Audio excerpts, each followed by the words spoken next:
Alors là, c'est plutôt une question pour moi parce que c'est moi qui ai organisé l'intégralité du voyage. Donc en fait, j'ai fait des recherches sur Internet. On voulait aller partir au Pérou. Donc on a fait peut-être une dizaine d'agences de voyage. Et Terre Magique, c'est peut-être le devis qui nous a le plus convaincus. Sur les 10 agences de voyage, j'en ai repéré 3. Et puis il y a eu le feeling aussi avec Carlos. Et ça a matché, alors on est parti là-dessus. Voilà.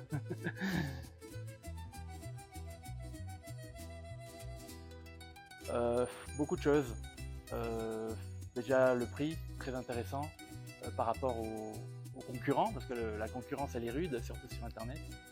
Et puis après, ce qui était bien aussi, c'est Carlos, il nous a fait un voyage personnalisé avec ce qu'on voulait. Donc au départ, on avait un voyage basique de 15 jours, mais on a tous voulu faire un peu la côte pacifique avec les îles Ballestas et aussi avec l'oasis de Wakashina.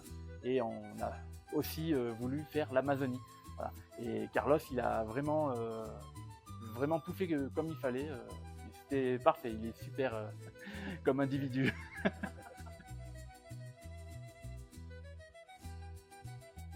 C'est très bien organisé, il n'y a rien à redire. On nous attend partout. En fait, on s'est laissé transporter. Voilà. Ce qui est intéressant, c'est que Carlos, je toujours reviens à Carlos parce que c'est un homme incroyable.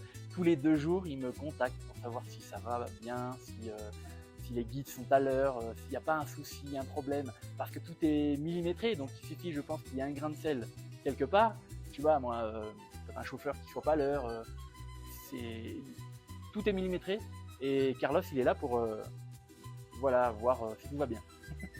Ça, c'est pas mal. Moi, ça serait... Bon, tout est incroyable, parce qu'on n'a pas ça, nous, en Europe, mais peut-être les îles, allez, Uros, c'est vachement bien parce que c'est des villes flottantes, entre guillemets. Alors moi j'ai tout aimé, en particulier Arequipa, très belle ville, très agréable à vivre. Les îles flottantes Uros, chose qu'on n'a jamais vue ailleurs. Voilà, donc le Pérou c'est vraiment un pays magique pour moi. Ballestas, connu. L'île dans le désert, là. Aquashina. Alors moi, ce qui m'a surprise, c'est l'île d'Amantani. Voilà, c'est une île, en fait, on est dans un autre monde. Les gens ne vivent pas du tout comme nous. C'est un autre monde. En fait, en Europe, vous allez dans n'importe quel pays, on a tous la même culture.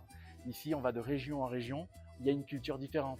Ceux qui sont à Arequipa, ils n'ont pas la même culture que ceux qui sont au lac Titicaca ou qui sont à Cusco. Et ça, c'est quand même à voir, c'est impressionnant. Voilà. Là, local, on va dire oui. Le cochon d'Inde.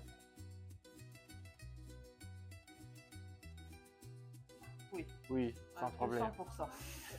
Parce qu'au départ, bon, c'est moi qui organisais, mais on ne savait pas dans quoi on mettait les pieds, on ne savait pas comment était l'organisation. Et tout est millimétré et ça, c'est magnifique. On n'a rien à faire. Voilà. Tout est bien réglé.